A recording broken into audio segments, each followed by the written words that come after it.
Queridas, queridos, continuamos con el estudio de estudios sobre la histeria. El título es sobre la psicoterapia de la histeria.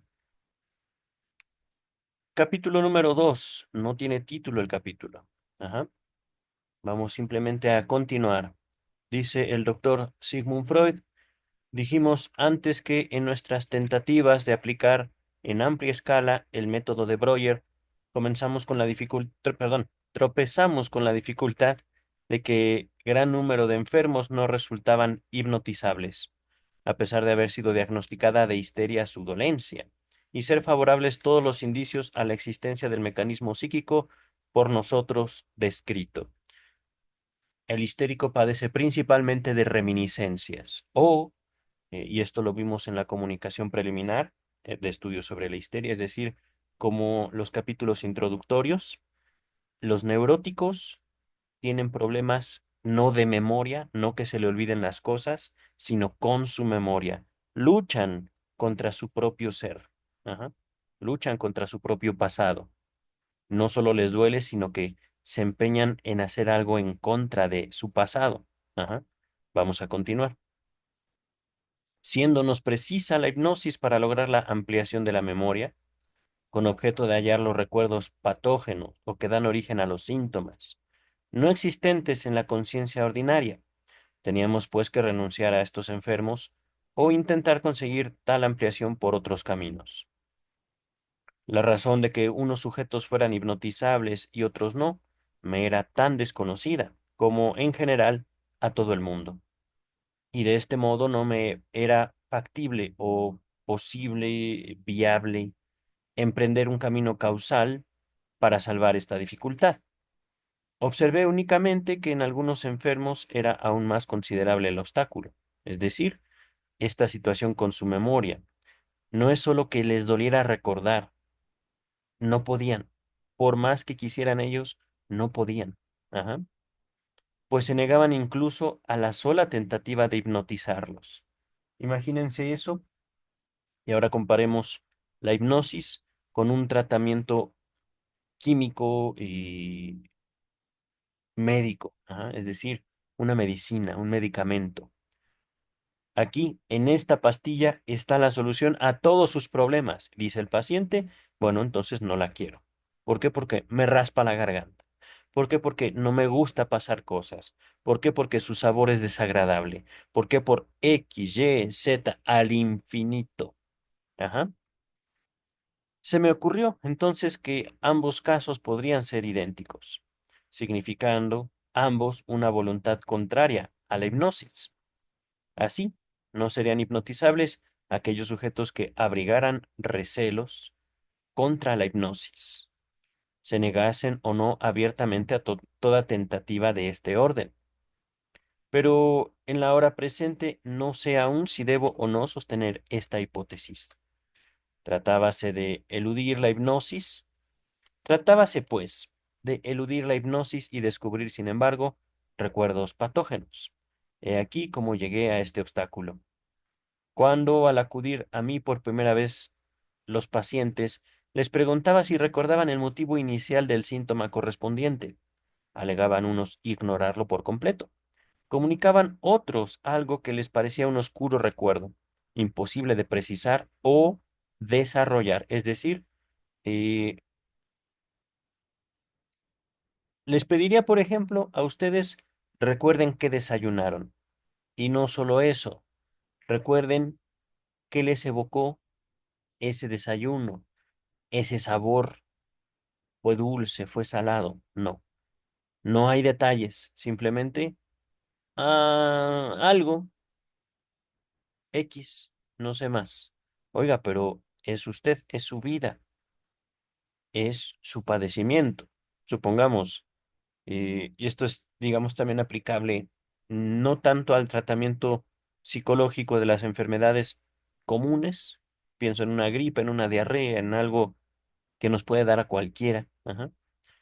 ¿Qué comiste que te provocó esa diarrea? No sé, pero ¿dónde comiste? No sé, no me acuerdo, etcétera, etcétera, etcétera. Ajá. Dice el texto. Sí, ciñéndonos entonces a la conducta de Bernheim en la evocación de los recuerdos correspondientes al sonambulismo y aparentemente olvidamos. Los apremiaba yo a los pacientes, digamos, los presionaba, asegurándoles que no podían menos de saberlo o recordarlo. Emergían en ellos alguna ocurrencia y ampliaban otros el recuerdo primeramente evocado. Es decir, no busques el recuerdo, no busques la asociación, habla. Ajá. ¿Alguna ocurrencia? Bueno, no te acuerdas que desayunaste ayer, no te acuerdas o no sabes por qué te enfermaste. Di lo que quieras.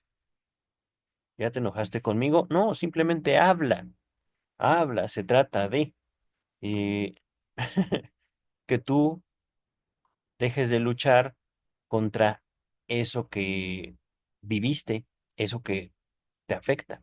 Ajá. Dice el texto. Llegado a este punto, extremaba yo mi insistencia. Hacía tenderse, es decir, acostarse a los enfermos sobre un diván y les aconsejaba que cerrasen los ojos para lograr mayor concentración, entre comillas. Es decir, simplemente relájate. Circunstancias que daban al procedimiento cierta analogía con el hipnotismo, obteniendo realmente el resultado de que, sin recurrir para nada a la hipnosis, producían los pacientes nuevos y más lejanos recuerdos, enlazados con el tema de que tratábamos. Es decir, ok, no me vas a hablar de lo que comiste, razón por la cual enfermaste, y me estás hablando del último concierto de Pantera al que tuviste la fortuna de acudir, por ejemplo. Y de repente, oh, no solo me dices lo que comiste ayer, antier, el mes pasado. Y no solo eso, sino que poco a poco no solo estamos descubriendo recuerdos, sino hilaciones de pensamiento, toda una trama, dice el texto. Estas observaciones me hicieron suponer que había de ser posible conseguir, por el simple apremio, la emergencia, la salida de las series de representaciones patógenas seguramente dadas, y como este apremio constituía por mi parte un esfuerzo, hube de pensar que se trataba de vencer una resistencia del sujeto, del paciente, no del doctor, no del analista. Ajá. De este modo concentré mis descubrimientos en la teoría de que, por medio de mi labor psíquica, había de vencer una fuerza psíquica opuesta en el paciente a la percolación consciente o recuerdo de las representaciones patógenas.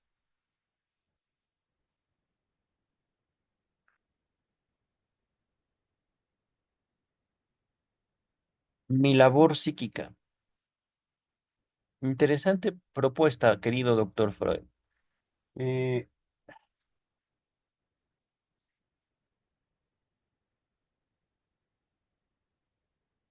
es una labor de pensamiento, queridas y queridos. Ahorita recuerden, no estamos hablando de psicoanálisis, estamos hablando de los caminos que llevaron a Freud a la formulación del psicoanálisis. Ajá. Pero justo me he puesto, me ha hecho pensar el doctor Freud, eh, la práctica analítica es una práctica psíquica. Bueno, sí y no, al menos de mi experiencia, desde mi experiencia. Sí, porque ciertamente está jugada mi psique. Yo me juego, yo me expongo, yo hablo con la persona a la que escucho. Y al mismo tiempo, esa habla, esas sesiones, ese tiempo compartido, eh, no estoy tan seguro de decir que representa un esfuerzo, ¿cómo decirlo?, académico. Voy a nombrarlo así, porque me ha hecho pensar también, y esto ya va mucho más allá del contenido del texto que estamos estudiando. ¿Lo psíquico se cansa? Evidentemente sí, pero ¿por qué? ¿Qué hace la fuerza psíquica en lo físico. ¿Qué efectos tiene el esfuerzo mental en el cuerpo? Vamos a continuar, queridas, queridos. Esta energía psíquica debía ser la misma que había contribuido a la génesis de los síntomas histéricos. Pero estamos hablando no ahorita de la fuerza psíquica del analista, sino la fuerza psíquica del paciente, opuesta al recuerdo de las representaciones o al recuerdo de las ideas, de las vivencias. Ajá. Bajo esta palabra podemos entender tanto idea, algo mental, como vivencias en el recuerdo. Ajá. Repito. Esta energía psíquica debía ser la misma que había contribuido a la génesis de los síntomas histéricos, impidiendo por entonces la percatación consciente de la representación patógena. Surgía aquí la interrogación de la cual podría ser esta fuerza ya a ver, otra vez. Surgía aquí la pregunta de cuál podría ser esta fuerza y a qué motivos obedecía. Estoy modificando un poquito el texto. Varios análisis en los que se me ofrecieron ejemplos de representaciones patógenas, olvidadas y rechazadas de la conciencia, me facilitaron la respuesta, descubriéndome un carácter común a este orden de representaciones. Todas esas representaciones eran de naturaleza penosa, muy apropiadas para despertar afectos desagradables, tales como la vergüenza, el remordimiento, el dolor psíquico y el sentimiento de la propia indignidad. Representaciones, en fin, que todos preferimos eludir y olvidar lo antes posible. De todo esto nacía como espontáneamente el pensamiento de la defensa. Es decir, hay emociones que no quiero sentir y esas emociones me son completamente naturales ante determinados recuerdos. Ujú. Yo no es que me defienda del tratamiento médico, que al fin y al cabo tiene que ver lo uno con lo otro. Y fíjense, helo ahí. Al momento de acercarse a mi síntoma, incluso por medios técnicos o químicos, el tratamiento médico, no psicoanalítico. Estamos hablando de la historia del psicoanálisis. El doctor me hace recordar aquello que no quiero, solo por pedirme tomarme esta pastilla, por poner un ejemplo. Y entonces yo no me tomo la pastilla, pero aun cuando yo quiero la salud, prefiero evitar aquel recuerdo y aquellas emociones completamente enlazadas en mi realidad a ese recuerdo. Ajá. Sostienen en general los psicólogos que la acogida o la recepción de una representación nueva, recepción en el sentido de creencia o reconocimiento de su realidad, estoy sustituyendo la palabra acogida por recepción, como el darse cuenta. Ajá. Depende de la naturaleza y orientación de las representaciones o de las ideas, ya reunidas en el yo, digamos la identidad, y han creado diferentes denominaciones técnicas para la censura a la que es sometida la nueva representación afluyente, es decir, que nace. Ajá. Antes de avanzar, nota 82 nos dice, he aquí la primera aparición del concepto censura, que, ¿saben? Ahorita que lo leo así, debe ser la palabra represión. Nota del editor. Regresamos.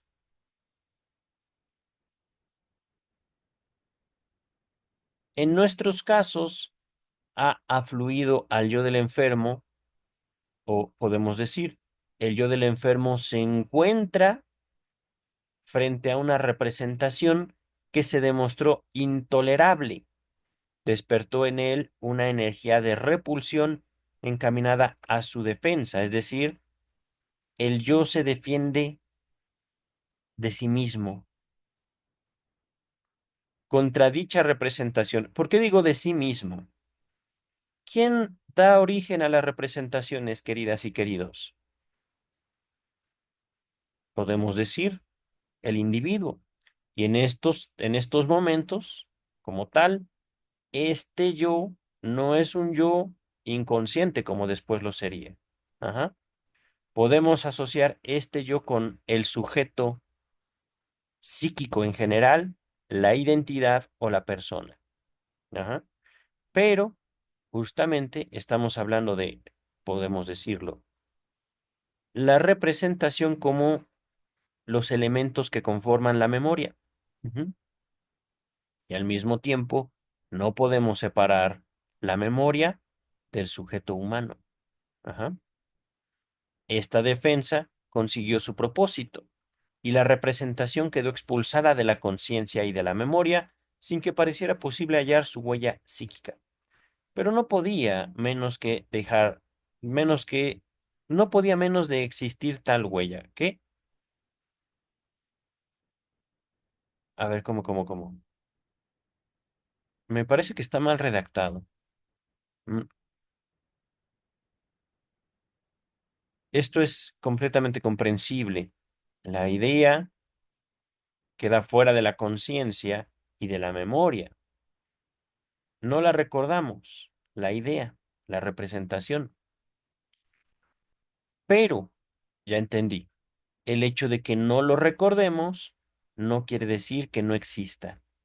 Por eso acá estábamos hablando de una acogida, una recepción, un reconocimiento. Al esforzarme yo en orientar hacia esa idea, esa representación, la atención del paciente percibía, a título de resistencia, la misma energía que antes de la génesis del síntoma. Se había manifestado como repulsa, es decir, al acercarme yo verbalmente. Y fíjense cómo aquí ya se está fundando una especie de espacio en el lenguaje. Te pregunto sobre lo que te duele y tú dices, no. Bueno, sí, le cuento. Es que no me acuerdo. Ajá. Resistencia. Y por supuesto, queridas, queridos, les digo, aquí se está fundando poco a poco. Freud está dándose cuenta de cómo incluso él mismo puede, y de hecho lo hizo y lo hizo toda su vida y lo hacemos nosotros y lo haremos toda nuestra vida. Tener, sentir desagrado hacia ciertos pensamientos, ciertas representaciones, ideas, fantasías, etcétera, etcétera, etcétera. Recuerdos. Ajá. Incluso, no lo descarten, queridas, queridos. Podemos sentir repulsión por ciertos placeres. Podemos sentir un rechazo hacia nosotros mismos por determinadas situaciones que no hacen daño a nadie y más bien nos dan placer. Podemos tener placeres muy, ¿cómo decirlo? Comunes, totalmente aceptables en el sentido social, pero aún así nosotros estar en enemistad con el placer. Ajá. Y aquí, como repito básicamente mi libro, no se trata y no estoy acercando esta clase de rechazo hacia el placer con la religión. Es algo completamente subjetivo. Ajá. Personal, individual, de administración propia, de permiso o de culpa propia. Dice el texto, si me era posible demostrar que la representación había llegado a dar origen a un síntoma, precisamente por esa fuerza, resistencia o repulsa y la represión de que había sido objeto, habría quedado cerrado el razonamiento. Pero, queridas, queridos, el psicoanálisis no es ciencia, dicen los críticos. Y es que esto se vive, por eso el psicoanálisis se vive. Eso no solo lo demostró, sino que lo podemos seguir demostrando.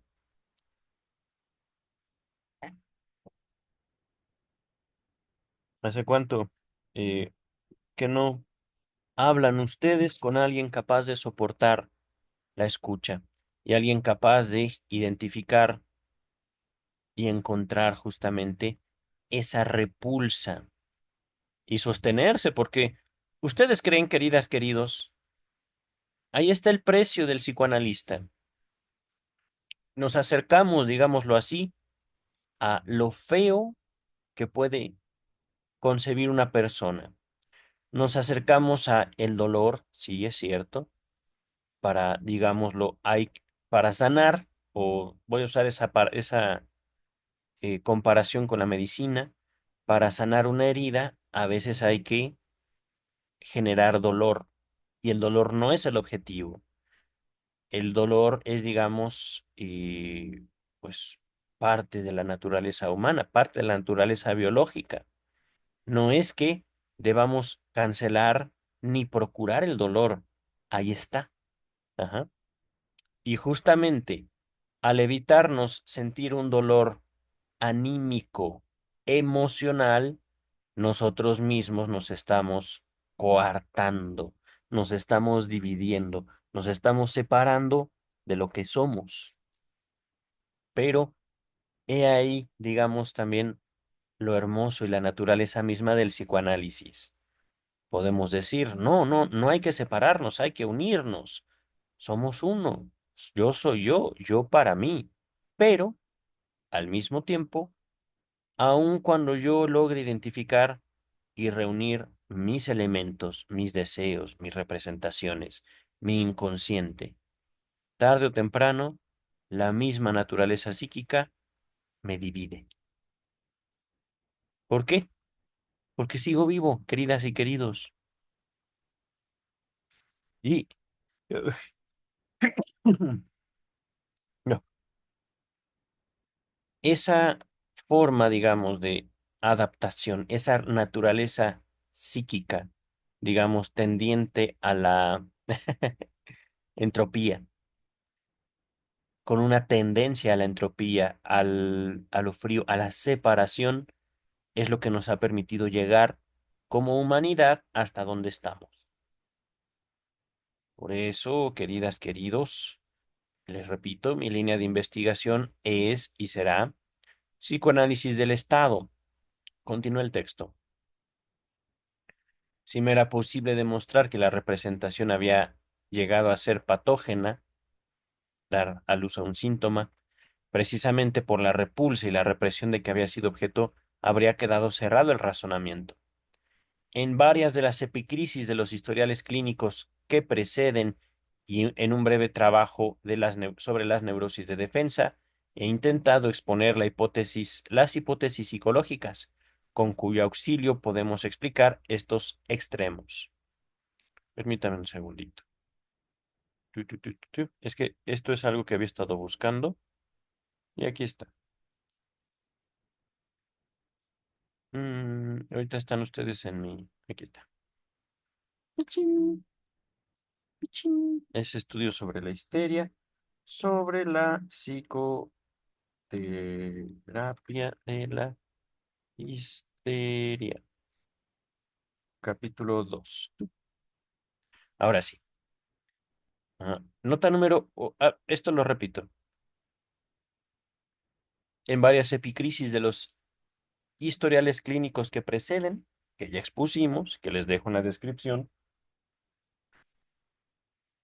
en un breve trabajo sobre las neuropsicosis, sobre las neurosis de defensa, he intentado exponer las hipótesis psicológicas con cuyo auxilio podemos explicar estos extremos, o sea, el hecho de la conversión. Con esta palabra, queridas, queridos, el doctor Freud se refiere al traslado del conflicto psíquico al conflicto somático, a la enfermedad física. Ajá. Que ese es el secreto de la histeria. Permítame un segundo. Eh, Nota número 83. Veas el texto, las neuropsicosis de defensa. No estoy seguro, queridas, queridos, que este texto esté en la traducción que estamos revisando, Luis López Ballesteros, pero ya lo tenemos en la edición Amor-Rortu. Neuropsicosis de defensa.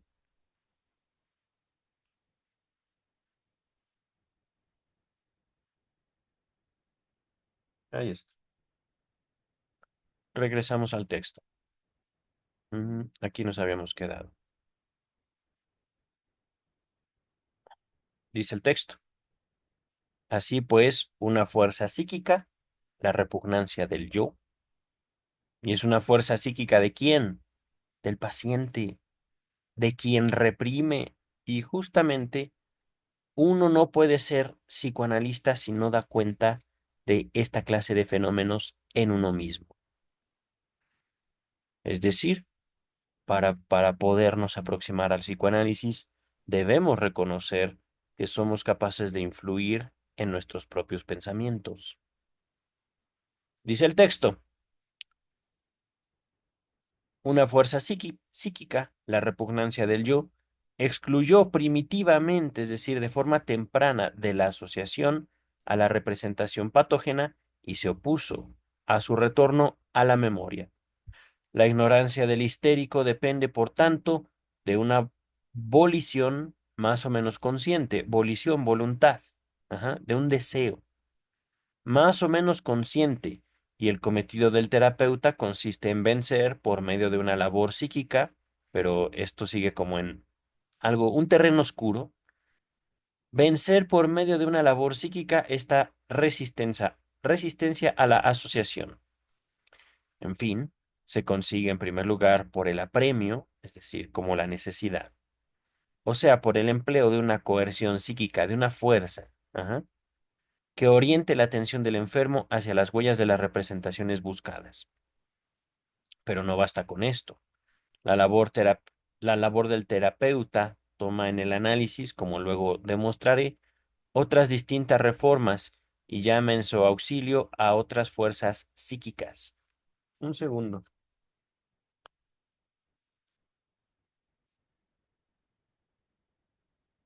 Listo. Veamos primero el apremio. Con la simple afirmación, no tiene usted más remedio que saberlo. Reflexione un poco y se le ocurrirá. Es decir, no recuerdo, pero si tú lo viviste, tú lo sabes. Piénsalo poquito. No te preocupes, no te presiones demasiado. Eso vendrá a ti. Ujú. Con una simple afirmación se adelanta muy poco. A las pocas frases o por intensa que sea su concentración, pierde el hilo del pensamiento el mismo paciente. Pero no debemos olvidar que se trata aquí siempre de una comparación cuantitativa de la lucha entre motivos diferentes. Repito, pero no debemos olvidar que se trata aquí siempre de una comparación cuantitativa de la lucha entre motivos diferentemente enérgicos e intensos. No me gusta la forma en la que lo escribió.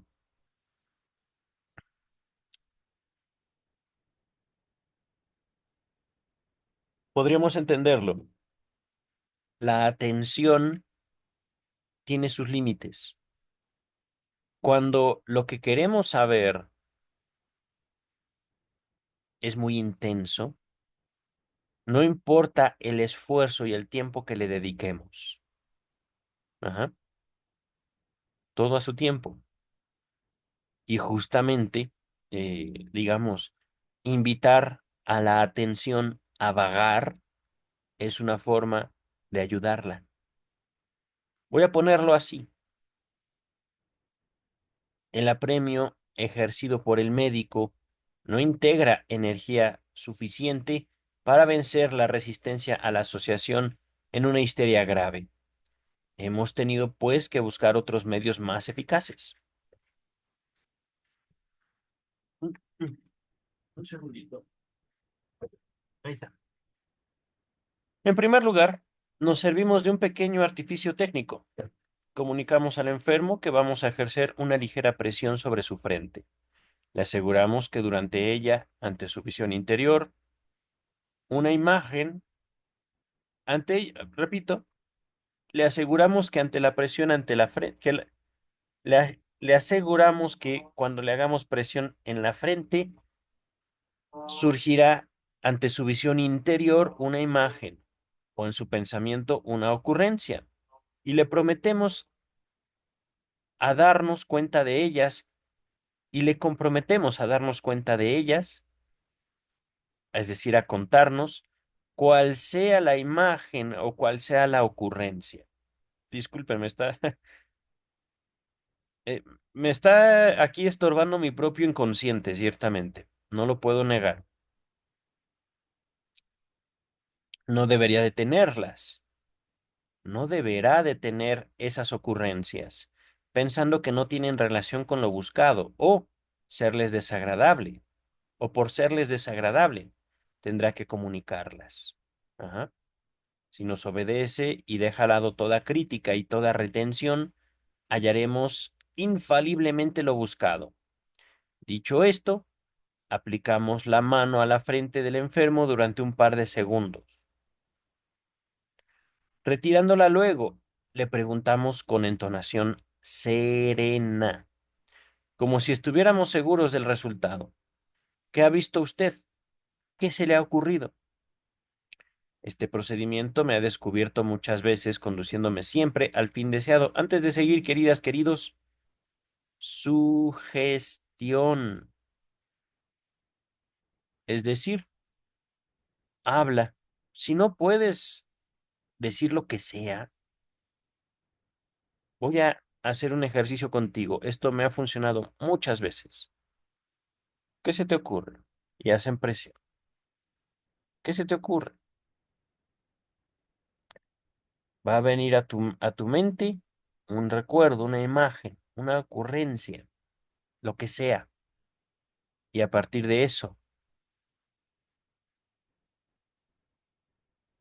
¿qué se te ocurrió? Desviamos la atención de la lucha interna. Ajá. Es una forma, ciertamente, una forma de sugestión. Dice el texto. Este procedimiento me ha descubierto muchas cosas, conduciéndome siempre al fin deseado. Sé naturalmente que podía sustituir la presión sobre la frente del enfermo con otra señal cualquiera, pero la he elegido por ser la que resulta más cómoda y sugestiva. Digamos que los distrae a a los, aquellos que no quieren recordar, ¿vale? Aquellos que no quieren aflojar la presión que tienen sobre su atención. Para explicar la eficacia de este artificio, podría decir que equivalía a una hipnosis momentáneamente intensificada. Es como si, ajá, pero el mecanismo de la hipnosis tiene tanto de enigmático que prefiero no referirme a él en una tentativa de aclaración. Diré, pues, más bien que la ventaja de este procedimiento consiste en disociar la atención del enfermo de sus asuntos y reflexiones conscientes, es decir, dejan de pensar, sienten y es el paso hacia el análisis. Hablan. Comenzar a hablar sin una intención específica.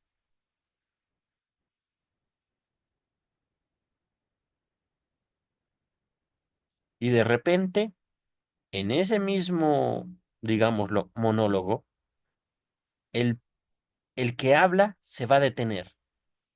¿Por qué? ¿Qué fue lo que encontró?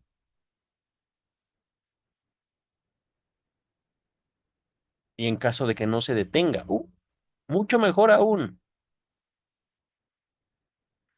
¿Por qué me dice eso? Vamos a continuar. Diré, más bien, pues, que la ventaja de este procedimiento consiste en disociar la atención del enfermo de sus asuntos y reflexiones conscientes, de manera parecida a cómo sucede fijando la vista en una bola de vidrio, etc. Aquí es básicamente una práctica esotérica. Ajá. Freud está comparando la técnica que usaba para sugestionar a sus pacientes, distraer su atención, con la práctica, digamos, de la adivinación por medio de una bola de cristal. Ajá. Pero la teoría que deducimos del hecho de surgir siempre bajo la presión de nuestra mano los elementos buscados es la que sigue. La representación patógena, supuestamente olvidada, Se halla siempre preparada en un lugar cercano y puede ser encontrada por medio de una asociación rápida, asequible, fácil. Trátase tan solo de superar cierto obstáculo. Este obstáculo parece ser la voluntad misma del sujeto, y muchos de estos aprenden a prescindir de tal voluntad y a mantenerse en una observación totalmente objetiva ante los procesos psíquicos que en ellos se desarrollan. Eh, Me gustaría leerles un pasaje de la interpretación de los sueños, eh, capítulo 2, el método de la interpretación de los sueños, análisis de un sueño paradigmático. Se los dejo en la descripción, el capítulo 2 nada más. La interpretación de los sueños son muchas horas de estudio, pero el capítulo 2,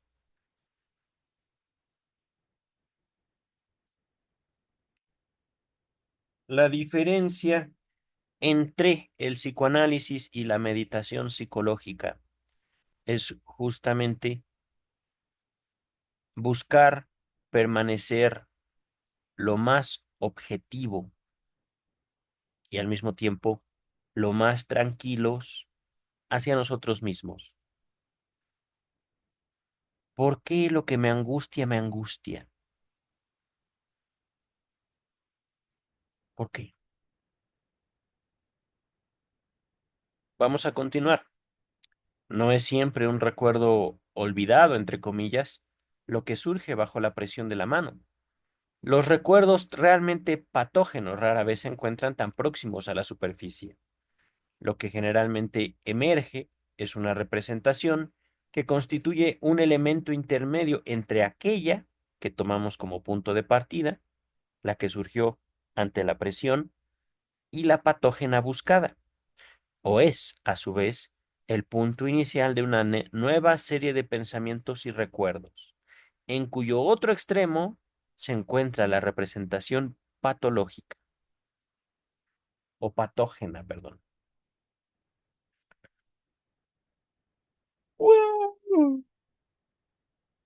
Perdón. Dice el texto.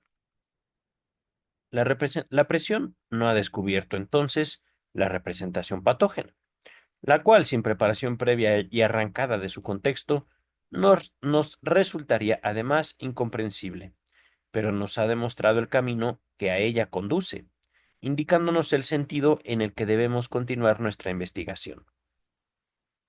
Es decir, es un paso. La representación primeramente despertada por la presión en la frente, puede corresponder también a un recuerdo perfectamente conocido y nunca reprimido. Cuando en el camino hacia la representación patógena pierde de nuevo el hilo la paciente, se hace necesario repetir el procedimiento para reconstruir el enlace y la orientación. En otros casos despertamos con la presión un recuerdo que, no obstante ser conocido al paciente, le sorprende por su emergencia, por su salida, pues había olvidado su relación con la representación elegida como punto de partida. Fíjense, es que aquí ya Freud está analizando un elemento sin relación con los otros y de repente, ¡pum!, ahí está la relación. Y se dio cuenta el analista, no, ¿por qué? Porque no lo vivió. La relación nació de uno, el apartarse de esa idea, de esa representación, también fue un esfuerzo propio. En el curso ulterior del análisis se hace luego evidente esta relación.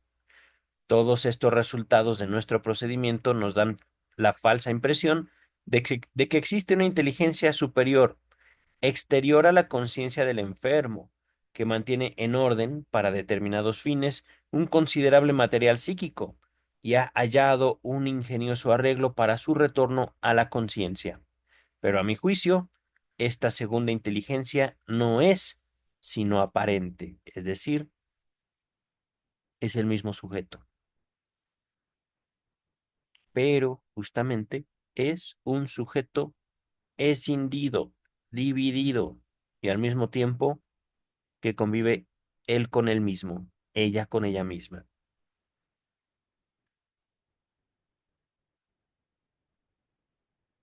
Dice el texto, en todo análisis, algo complicado, laboramos repetidamente, o mejor aún, de continuo, con ayuda de este procedimiento, de la presión sobre la frente, el cual nos muestra unas veces el camino por el que debemos de continuar, a través de recuerdos conocidos desde el punto en que se interrumpen las referencias despiertas del enfermo. Nos llama otras la atención sobre conexiones olvidadas, provoca y ordena recuerdos que se hallaban sustraídos a la asociación desde muchos años atrás, pero que aún pueden ser reconocidos como tales. Hace emerger, en fin, como supremo rendimiento de la reproducción, es decir, de la memoria, pensamientos que el enfermo no quiere reconocer jamás como suyos, no recordándolos en absoluto, aunque confiesa que el contexto los exige indispensablemente, convenciéndose luego por completo al ver que precisamente tales representaciones traen consigo el término del análisis y la cesación o el fin de los síntomas.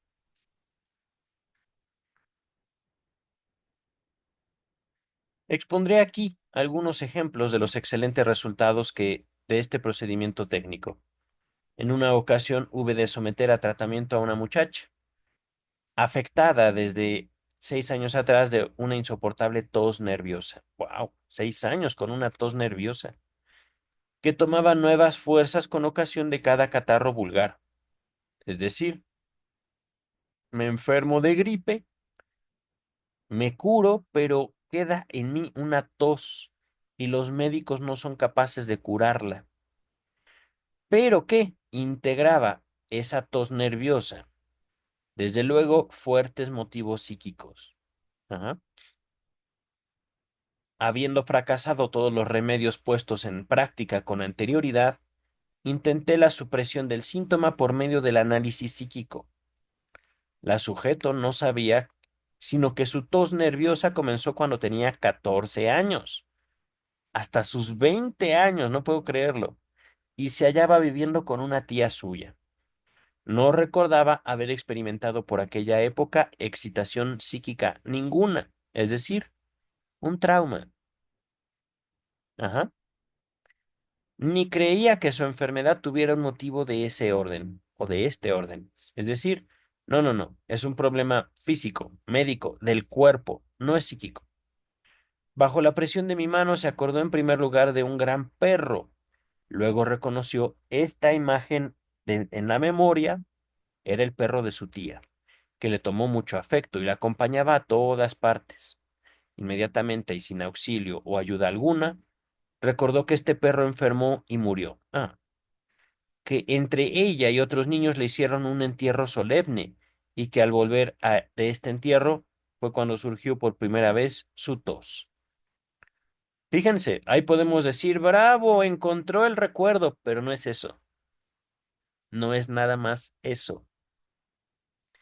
Preguntada por qué ella auxiliándola de nuevo por medio de la presión sobre la frente, surgió la idea de qué, es decir, aquí surgió mi tos.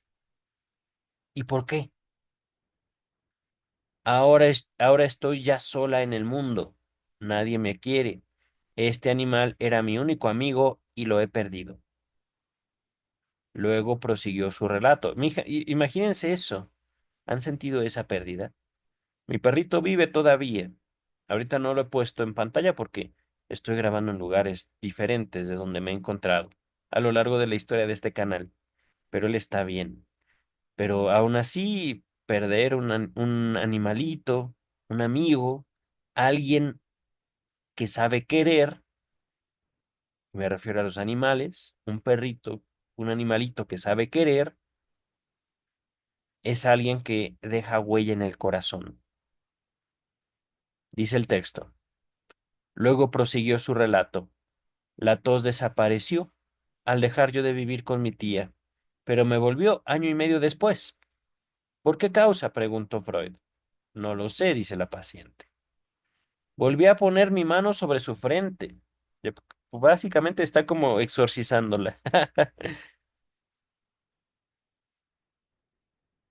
Y la sujeto recordó la noticia de la muerte de su tía, al recibir la cual tuvo un nuevo ataque de tos. Es decir, se enteró de la noticia, nuevo ataque de tos.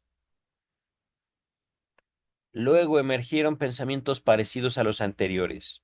Su tía había sido la única persona de su familia que le había demostrado algún cariño.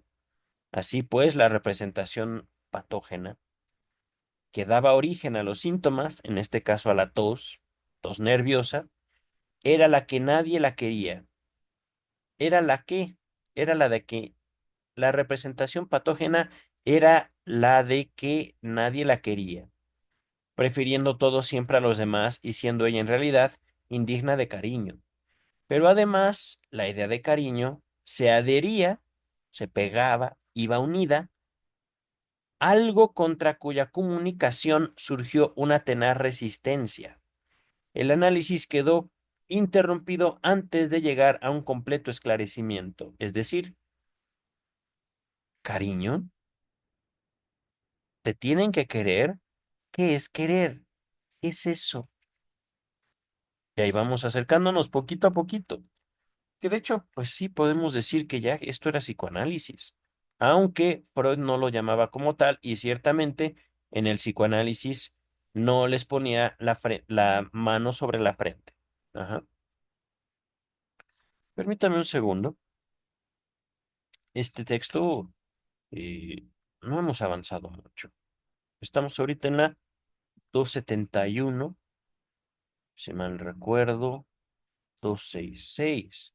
Al menos vamos a leer un par de páginas más. Es un texto algo más largo que el pasado. Como pueden ver, acaba hasta la 284, me parece, 281. Estamos en la 271. Aquí está. No, un poquito más. Aquí. El análisis quedó interrumpido. Hace algún tiempo me fue confiada la labor de liberar de sus ataques de angustia a una señora ya entrada en años, de edad avanzada, cuyo carácter no era apropiado para el tratamiento psíquico. Desde la menopausia había caído en una exagerada devoción y me recibía siempre como si fuese el demonio, armada de un pequeño crucifijo de marfil que le ocultaba, que ocultaba en su mano derecha. Ya ven, a eso me refería el precio del psicoanálisis. Si tú quieres hablar de cosas que son desagradables, la gente no te va a querer. Pero al mismo tiempo, y aquí no quisiera yo acercarme a esa imagen básicamente como de sacerdotes que tienen muchos profesionales de la salud mental. Gente buena. Eh, no hacía Freud esto por bueno, esto lo hacía por curiosidad. Y esto lo hacía porque era emocionante, porque también podemos decir era necesario, pero ciertamente no es para cobardes. Dice el texto, sus ataques de angustia de naturaleza histérica venían atormentándola desde su juventud y provenían, a su juicio, el de ella, del uso de un preparado de yodo que le recetaron contra una ligera inflamación del tiroides. Naturalmente rechacé yo este supuesto origen e intenté sustituirlo por otro, más de acuerdo con mis opiniones sobre el origen de los síntomas neuróticos. A mi primera pregunta en busca de una impresión de su juventud, que se hallase en relación causal con los ataques de angustia, surgió bajo la presión de mi mano el recuerdo de la lectura de uno de aquellos libros llamados de devoción, en el cual se integraba una mención nada más, una referencia vaga de los procesos sexuales. ¿Y en dónde? Libros llamados de devoción. ¿Habrá sido algo así como el Catecismo? ¿Un libro de introducción al pensamiento religioso? Y de repente, ¡pum! ¡El sexo es pecado! ¿Qué es eso? ¿Qué es el sexo? No, no. Y de repente, ¡pum! Histeria, dice el texto. Este pasaje hizo a la sujeto un efecto contrario al que el autor se proponía. Fíjense, rompió a llorar y arrojó el libro lejos de sí. Esto sucedió antes del primer ataque de angustia. Una nueva presión sobre la frente de la enferma hizo surgir otro recuerdo, otra reminiscencia. El recuerdo de un preceptor de su hermano, que le demostraba una respetuosa inclinación y le había inspirado también amorosos sentimientos. Este recuerdo culminaba en la reproducción de una tarde que pasó con sus hermanos. Reproducción es decir, el recuerdo nuevamente. Ajá.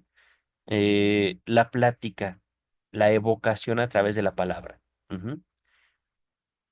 Entonces, una tarde con sus hermanos y el joven profesor, el preceptor, perdón, en amena y gratísima conversación. Aquella misma noche la despertó el primer ataque de angustia, enlazado más bien con una rebelión de la sujeto contra un sentimiento sexual que con el medicamento que entonces tomaba. Es decir, ella decía, no es porque... ¿Dónde está? ¿Dónde está? Yo tomaba yodo y por eso de repente comencé con ataques de angustia. Pero cuando usted me pregunta de mi juventud, querido doctorcito, entonces, uy, lloro y lloro y lloro y de repente sí, me había enamorado del maestro de mi hermano. Y ahí fue cuando empezó. Empecé a tener crisis de angustia. Una noche. Ajá. Pero porque justamente se me atravesaron pensamientos, sentimientos, un producto, algo que yo sentí, que yo produje, algo que yo hice en mí sobre ese maestro. En la realidad, no. En la fantasía pudo haber sido. Solo nuestra técnica analítica podría permitir el descubrimiento de tal conexión. Tratándose de una paciente como esta, tan obstinada y tan prevenida contra mí y contra toda terapia mundana. Es decir, lo que ella quería era una terapia religiosa. Y no, no me río de la terapia religiosa, sino del uso que le dan, queridas, queridos. Hablamos de censura, hablamos de represión. Y eso no es, digamos, no son procedimientos exclusivos de la Iglesia Católica. Son procedimientos típicamente humanos, presentes en básicamente toda forma de religiones, pero es justamente ahí donde, al menos yo teorizo, la neurosis es más grande que la religión.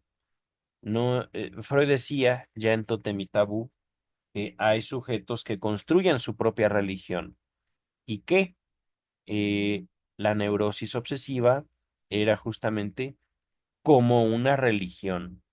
Freud nunca se propuso atacar al pensamiento religioso, aunque algunos interpretaron sus ideas y sus propuestas de esa manera.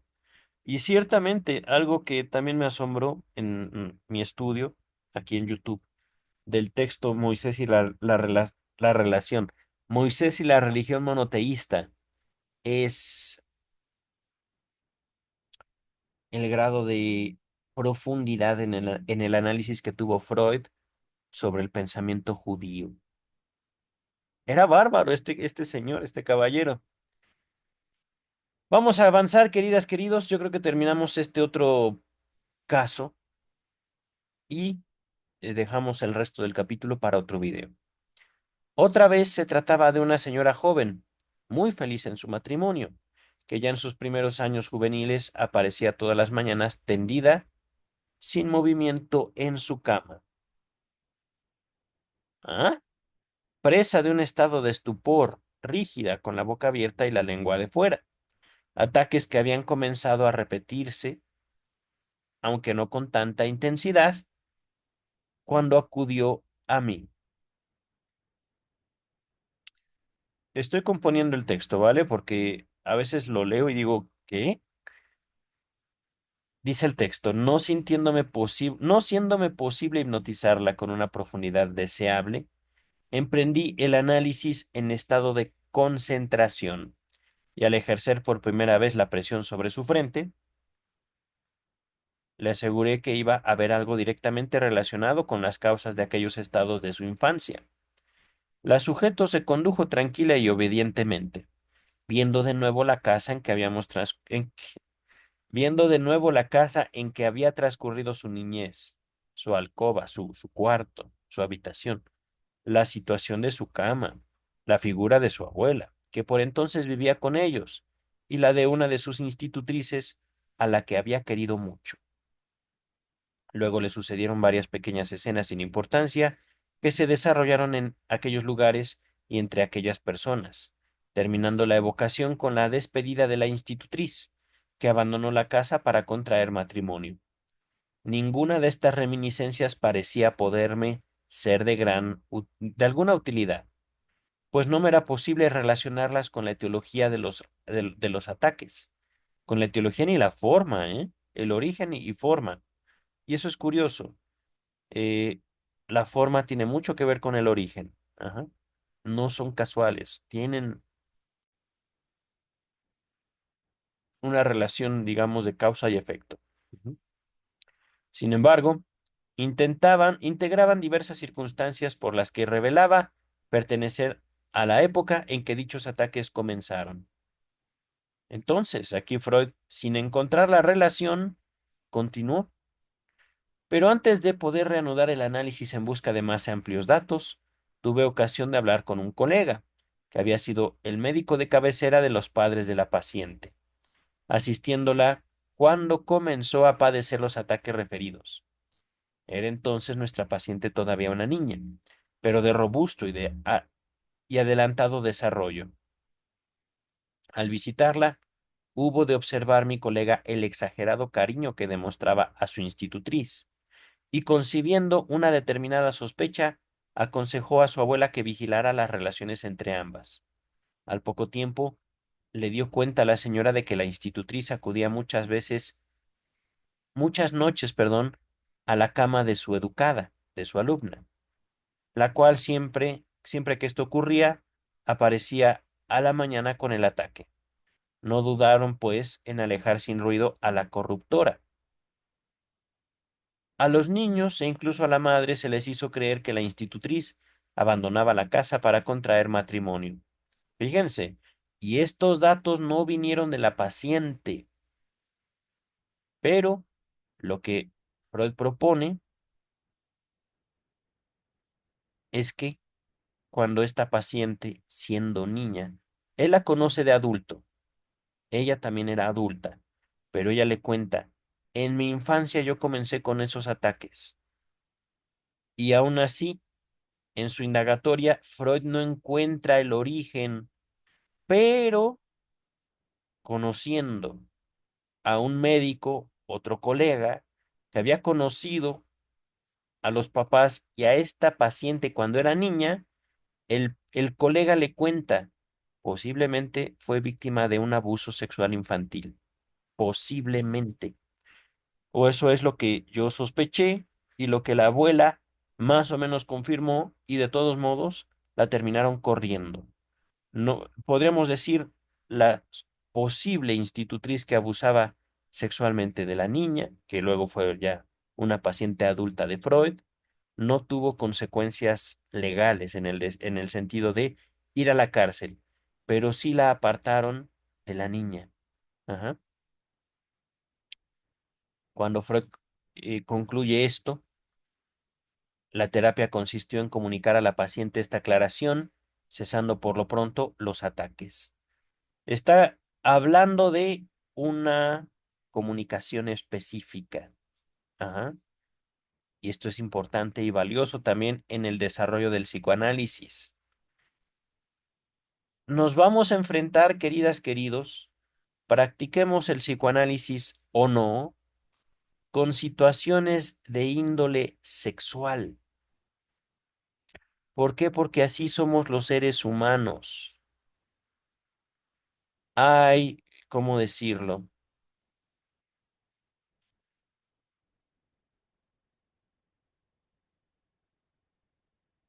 Es necesario prepararnos y para esto el ejercicio analítico, la práctica analítica, el psicoanálisis como tal, es un excelente medio, digámoslo así, de aproximarnos a nuestra propia historia. Ajá. Aproximarnos a esas lagunas que están ahí por algo. Ujú.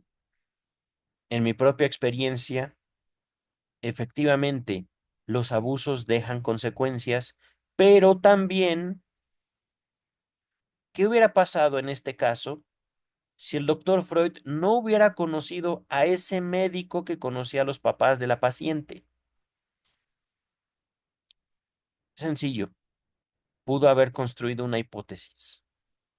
Es muy posible que aquella institutriz de su historia haya cometido algún tipo de atropello hacia la persona de usted. Muy posible. Están estas evidencias, sus ataques de histeria, sus ataques de angustia. Es feliz en su matrimonio, qué bueno, pero presenta, digámoslo así, síntomas histéricos. Y aquí, ataques que habían comenzado a repetirse, aunque no tan fuertes, cuando acudió a mí. Miren, no tan fuertes. Ahí yo veo la influencia del matrimonio. Ella se sentía tranquila, se sentía protegida, se sentía libre. Pero de repente, ¿qué fue lo que llevó? Tal vez el mismo matrimonio, no lo sé, a la paciente a repetir el síntoma neurótico. Queridas, queridos, con estos dos ejemplos de, digámoslo así, terapia de la histeria, vamos a finalizar este video. Estamos a, ¿cuánto? Como 6 páginas, de 6, 7 páginas de concluir este segundo capítulo de sobre la psicoterapia de la histeria. No vamos a correr y a buscar acabar lo más pronto posible. ¿Por qué? Porque ya leímos toda la obra de Freud en edición Amor Rortus, lo cual fue un trabajo de cerca de 800 horas. Ya después de eso, el mundo puede volver a girar. Este, mm,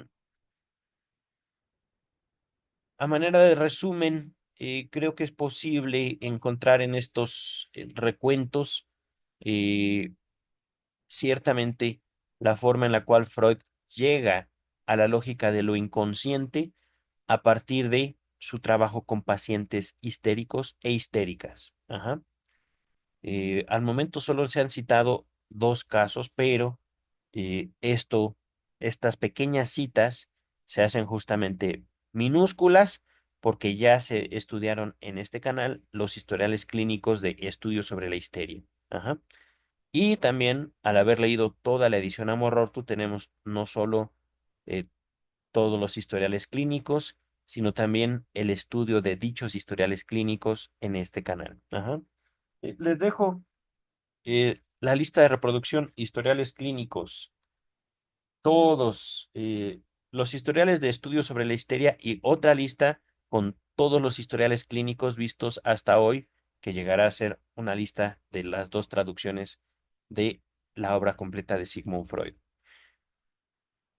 Poco a poco, queridas, queridos, y estudien por placer, por favor, no para pasar materias. Nos vemos miércoles de Melanie Klein. Bye.